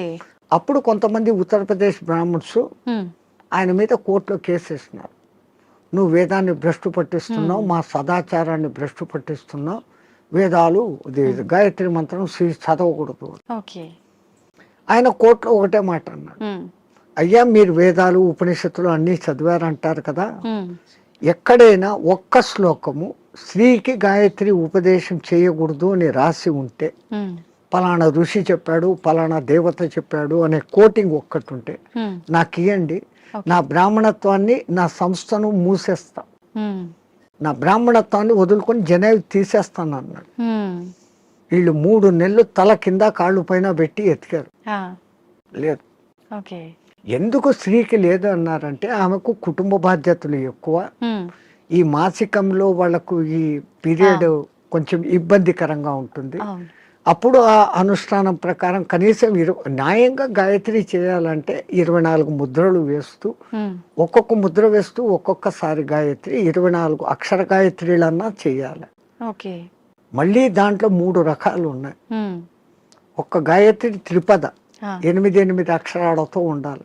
ఓకే. అది అనుష్ఠుప్ ఛందస్సు అని ఇంకోటి ఉంది, 32 అక్షరాలు, అది 4 పాదాలు ఉంటుంది, ఉమ్, ఉమ్, అది కూడా 8వ అక్షరాలుగానే వస్తుంది. ఉమ్, అదంతా ఒక రహస్యం. ఓకే. మళ్ళా నవార్ణవ గాయత్రి అని ఒకటి ఉంది, ఉమ్, అది చేయాలంటే అమ్మవారి నవార్ణవం అనే పూజలు ఎట్లా చేస్తామో దాంట్లో 9 ఔంకారాలు వస్తాయి. ఓకే. అవి ఎట్ట పట్టాలా, ఏది చేయకూడదు, అది బహిర్గతం చేయని విద్య. ఓకే. గాయత్రి అంటేనే రహస్యం అంటారు. అవును. కానీ ఆ మహానుభావుడు అది అందరికీ అర్హత కలిగించాడు, కుల మత భేదం లేదు. ఎందుకంటే అది మంత్రం సూర్య మంత్రం. ఉమ్, ఆ పండిత శ్రీరామ శర్మకు కుడి భుజంగా ఉన్నవారే రామకృష్ణ మహానుభావుడు, ఉమ్, ఆయన కూడా ఇదే చేశాడు. ఓకే. ఆ గాయత్రి దీని మూలంగా ఆ మహానుభావుడు అంత శక్తిమంతుడే, పండిత శ్రీరామ శర్మకు తగిన శిష్యుడు అని పేరు తెచ్చుకున్నాడు. ఉమ్, ఆ మహానుభావుడే చేరదీసి బాగా దగ్గరుండి చేసిన వాడే మీకు ఇప్పుడు బాగా ప్రసిద్ధుడైన మారెళ్ళ రవిశాస్త్రి. ఓ, ఆ పరంపర అట్లా వస్తుంది. ఉమ్, అదంతా పండిత శ్రీరామ శర్మ దయ. ఓకే. స్వామి, దైవాన్ని నమ్మటం వల్ల, పుణ్యక్షేత్రాలకు తిరగటం వల్ల మనశ్శాంతి అనేది లభిస్తుందంటారా? 100%. అసలు మీరు పోవడమే ఆ ఇంటెన్షన్. ఉమ్, కాశీకి పోతే నాకేదో పుణ్యం వస్తుంది, ఆడ ఏదో వదిలిపెట్టేస్తానే సెంటెన్స్ కాదు అది. ఉమ్, కాశీలో 12 జ్యోతిర్లింగాలలో విశ్వనాథుడు అక్కడ ఉన్నాడు, విశ్వానికి ఆయన నాథుడు. ఆ, ఆ క్షేత్రానికి పోయి ఆయన నామస్మరణ కొంచెం సేపు నేను చేయటం మూలంగా నాకు ప్రశాంతత దొరుకుతుంది అని ఫస్ట్ మీలో విశ్వాసం కలిగినప్పుడు ఉమ్, అక్కడున్న అన్నపూర్ణ అనుగ్రహము కలుగుతుంది. ఉమ్, ఆ బేడి ఆంజనేయ స్వామి కరుణ, గణేష్ పండ మహారాజ్ది అందరిది దొరుకుతుంది. ఉమ్, అందుకే ప్రతి ఒక్క రుచిముని అక్కడ స్థాపించిన లింగాలు ఉన్నాయి. 3000కు పైన గుళ్ళు ఉన్నాయి కాశీలో. శివునికి ఇష్టమైన ప్రాంతం అది. ఉమ్, భూమి అంతా మునిగిపోయినా కానీ త్రిశూలం పైన నిలబెట్టి ఉంటాడు అని చెప్పబడిన ప్రసిద్ధ క్షేత్రం. ఓకే. కాశీ కాశీ అంటూ కాశీకి పోకుండా చచ్చిపోయినా ఉమ్, కాశీకి పోయినంత పుణ్యం కలిగే క్షేత్రం అదొకటే. ఉమ్, మిగతా క్షేత్రాలకు పోతానని ముక్కుబడి పెట్టుకొని పోకుండా పోతే ఏదో ప్రమాదము, ఉమ్, వానికి శిక్ష ఉంది. అవును. కాశీ విషయంలో అలా లేదు. ఉమ్, అంతటి గొప్ప అక్కడికి వచ్చింది అంటే ఒకటి ప్రజల విశ్వాసము, అక్కడ తపస్సులు చేసిన వాళ్ళ యొక్క శక్తి హా, ధార పోయడం అనేది ఆ ప్రాంతానికి ఆ ప్రసిద్ధత వస్తుంది. ఓకే. భూమి అంతా ఒకటే అయినప్పటికీ అవును. సులభమైన ఉదాహరణ, ఇప్పుడు ఎండాకాలం కాదు, మామూలు చిన్న ఎండ ఉన్నప్పుడు ఉమ్, ఒక భూతద్దం తీసుకొని వచ్చి పేపర్ మీద పెడితే అది కాలుతా ఉంది. ఆ భూతద్దం నుంచి కిరణాలు కాన్సన్ట్రేషన్ అవును. అట్లా విశ్వశక్తి కాన్సన్ట్రేషన్ ప్రదేశాలు కొన్ని, అవి పుణ్యక్షేత్రాలు, తీర్థక్షేత్రాలు, ఓకే, తీర్థయాత్రలు. తీర్థం అంటే నీళ్లు. నీళ్ళు. ఆ నీళ్లు ఎన్నో కొండల నుంచి ఆ ఖనిజాలను రాసుకొని దానిలో తీసుకొని చెట్ల వేర్ల ద్వారా ఆయా మూలికల శక్తిని తీసుకొని అవి రావటంతో ఆ నీళ్లు తాగితే శుభం. ఆ నీళ్లలో స్నానం చేస్తే స్కిన్ డిసీజెస్ పోతాయి. ఓకే. సో అది నీళ్ళ శక్తి, తీర్థయాత్రలు, పుణ్యక్షేత్రాలు అని పెట్టారు. స్వామి, ఇందాక మీరు స్టార్టింగ్లో అన్నారు కదా, చాలా మంది అంటుంటారు కాశీకి వెళ్ళినప్పుడు మనం ఏదో ఒకటి నచ్చింది వదిలిపెట్టి రావాలి అని చెప్పి చాలా మంది నమ్ముతుంటారు. అసలు నిజంగా ఎవరికి నచ్చిన దాన్ని వాళ్ళు వదిలేసి రావాలా? అసలు వదిలేయాల్సిన ఏంటి? అవును, నేను ఇట్లే చెప్తే ఒక ఆయన నాతో అన్నాడు, అవును స్వామి మీరు చెప్పినట్లే ఖచ్చితంగా వదిలిపెడతాను, మా నానమ్మ మా ఇంట్లో ఉంది, ఆమెను తీసుకెళ్తా కాశీకి, ఆమెను వదిలేస్తాను అన్నాడు. అది కాదు, మనకు అత్యంత ఇష్టము ప్రేమ కలిగిన పదార్థము తినేది కావచ్చు, మనం 24 గంటలు దాన్ని చూసి ఆనందించే వస్తువు, కానీ దాన్ని అక్కడ వదిలేసి ఇంకా దాన్ని తలుచుకోకుండా ఉండగలమంటే మన మనస్సు మీద మనం నియంత్రణ సాధించడం. మైసూర్ పాకు మీరు అక్కడ వదిలి వచ్చారమ్మా, మీకు బాగా ఇష్టం, ఇక్కడికి వచ్చిన 10వ రోజు 12వ రోజు ఎవడో పార్టీ పెట్టాడు, ఆడ మైసూర్ పాకు చూడంగానే ఈ కళ్ళు మీకు ఆర్డర్ ఇస్తుంది, ముక్కు ఆ మైసూర్ పాకను పట్టేస్తుంది, నాలుక నీళ్లు ఉడతాయి, నేను కాశీలో వదిన నోర్మోయ్ నేను తినాను అంటే మీ మీద మీకు మెల్లగా కమాండ్ వచ్చింది, కనీసం ఆ భయంతోనన్నా. అట్లా కాశీలో వదలడం మూలంగా మీలో ఆత్మస్థైర్యత అనేది పెరుగుతుంది. అది బ్యాక్ రీజన్. కానీ ఏదో ఒక రీజన్, చాలా మంది రకరకాలుగా అనుకున్నా కూడా దాన్ని అయితే నమ్ముతూ వస్తున్నారు ఇప్పటికీ. వెనకల కారణం ఇది అని మీకు తెలుసుకోవడం. అవును, అక్కడ మీకు ఆత్మస్థిరత, ధైర్యము అనేది పెరుగుతుంది. Self confidence, I can able to do this without that.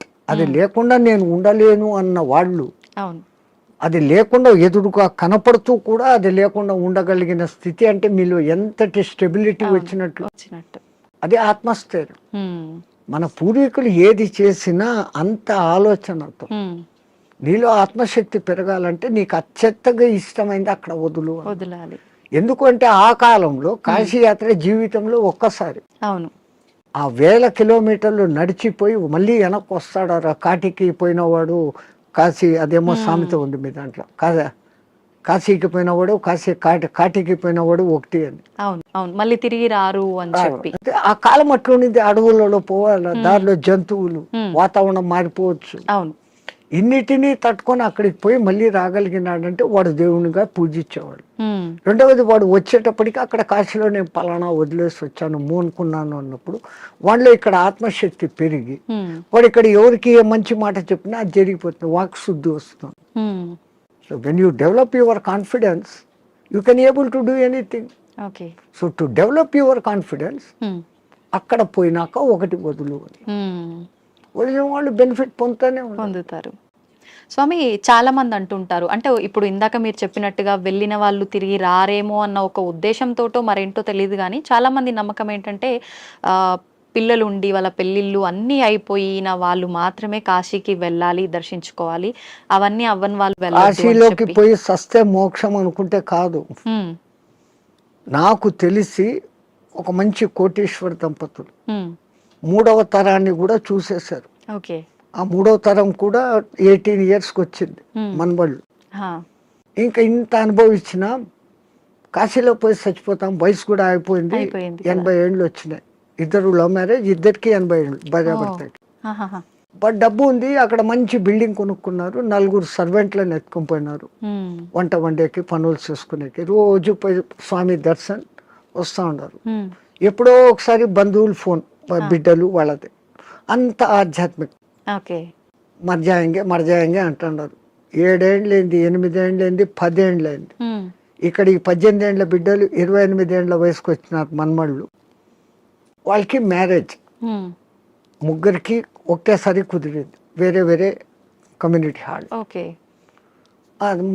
తత పెళ్ళి మాది అంటే, అరే ఇక్కడ కాశీలో ఉండి 15 ఏళ్ళు అయిపోయింది, 95కి వచ్చినాం, అక్కడ గంగ నీళ్లు తాగి రోజు శివప్రసాదాలు తిని ఇంకా పుష్టి తయారైనారు. They can able to see, they can able to hear everything. బాగుంది. అరే ఇంకా ఉంటాం కదా, ఒకసారి పెళ్లి చూసుకొని వస్తామని ఫ్లైట్లో వచ్చినారు. ఓకే. పెళ్లి చూసుకున్నారు, రాత్రి పడుకున్నారు. పడుకున్న వాళ్ళు పడుకున్నట్లే జై శ్రీరామ్ అయిపోయినారు. ఇద్దరు వాళ్ళకు కాశీలో మరణం లేదు. ప్రాప్తం లేదు. అరెరే. అందరికీ మరణము సాధ్యమా?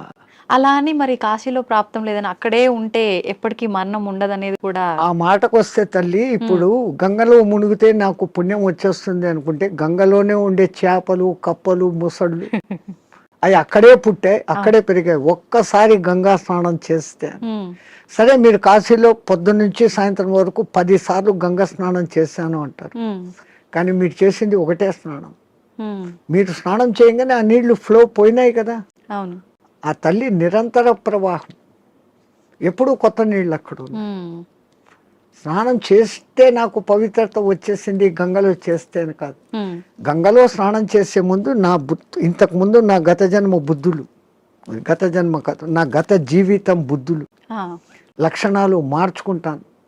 నేను ఇంక మీద అట్లా ఉండను. అక్కడ మిమ్మల్ని మీరు జస్టిఫై చేసుకొని, తల్లి నాకు ఆ బుద్ధి ప్రసాదించు అని మునిగి లేచి, ఆ మాట ప్రకారం మీరు ఇక్కడ ఉన్నారంటే మీకు మోక్షము ముక్తి. అంతే తప్ప ఆడపోయి 100 మునకలు వేసి ఈడొచ్చి అత్తమామల్ని తిట్టో, అమ్మా నాన్నలను తిట్టో, భర్తని హింసించో, భార్యను హింసించో, సంవాట్ మగ ఆడ ఎవడైనా చేసేది ఈ తప్పులన్నీ ఇక్కడ చేస్తూ, నేను పోయి గంగలో 6 సార్లు మునిగొచ్చాను, నేను సస్తే మోక్షానికి, నువ్వు నువ్వు అక్కడ మార్పు చెందేదానికి మునగాలి. అందుకే పాతకాలంలో అక్కడ మునిగేటప్పుడు పంతుళ్ళు మీ చేత 10 మంత్రాలు చెప్పిస్తారు. దశ హరాయే గంగాయే స్వాహ. మనం శారీరకంగా, మానసికంగా, వాక్కు రూపంలో 10 రకాల తప్పులు చేస్తాం. ఈ 10 తప్పులను క్షమించు, ఈ తప్పులు నేను మళ్ళీ చెయ్యను, అది ఉండాలి. కరెక్టే స్వామిజీ. ఆ దేవుడా నేను చేశాను, నన్ను క్షమించు, మళ్ళా పోయి అదే చేస్తాను, నో యూస్ కదా.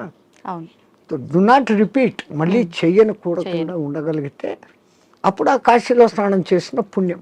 కాశీనే కాదు, ఏ నీళ్ళలో, నర్మదా, కావేరి, గోదావరి, కృష్ణ, కితనే. అవును స్వామి, కాశీలో మరణించిన వారికి చెవు ఇలా పైకి వచ్చినట్టుగా ఉంటుందని చెప్పి అంటుంటారు కదా, సైంటిఫికల్ గా కూడా ప్రూఫ్ అయింది. ఎందుకని అట్లా? అక్కడ ఉన్న ఆ వాతావరణము, ఎంత శవాలను అక్కడ కాలుస్తూ ఉన్నా, ఈ మధ్య కొంచెం అక్కడ మాంసాహార దుకాణాలు పెట్టినా, ఆ ప్రత్యేకమైన కాశీ ఏరియాలో ఒక వాయు వైబ్రేషన్స్ వేరే, ఆ నిరంతర భగవన్నామ ఉచ్చారణ వైబ్రేషన్స్ ఆ గాలిలో కలిసి, అక్కడ చనిపోయిన మనిషికి ఈ కుడి చెవు కింది భాగం దగ్గర ఒక నరువు ఉంటుంది. ఆ నరువు ఉబ్బుతుంది, బాడీ అంతా ఉబ్బుతుంది, ఫస్ట్ ఆ నరువు అక్కడ ఉబ్బుతుంది ప్రత్యేకంగా అక్కడ. మిగతా ప్రాంతాలలో అది జరగదు. పాపం సైంటిస్టులు ఎంతో ప్రయత్నం చేస్తూ ఉన్నారు, ఎందుకు అట్లా జరుగుతుంది అది ఇంకా రుజువు కాలే. బట్ 99% గుర్తించారు. ఏ ఊరు చచ్చినా కొంచెం రెడ్డిష్ కలర్ వస్తుంది, కారణం అక్కడ ఆ నరము జర ఊబుతుంది. అయితే చాలా మంది దానికి రీజన్ ఇది అయ్యి ఉంటుంది, శివుడు అక్కడ చనిపోయిన వాళ్ళకి చెవులో ఏదో చెప్తాడు అది చూసి మన పూర్వీకులు అక్కడ వచ్చి రామతారకం చెవులో చెప్తాడు, ఆయన గట్టిగా చెవులు ఆగబట్టి అది అక్కడ ఎర్రగైంది అంటాడు. ఆయనకు అదే పని, ఆ సచ్చినోడికి అందరి దగ్గర పోయి చెవులు పీకి చెప్తానే కూర్చుంటాడా? అంతే కదా. మనకు ఆ విశ్వాస్.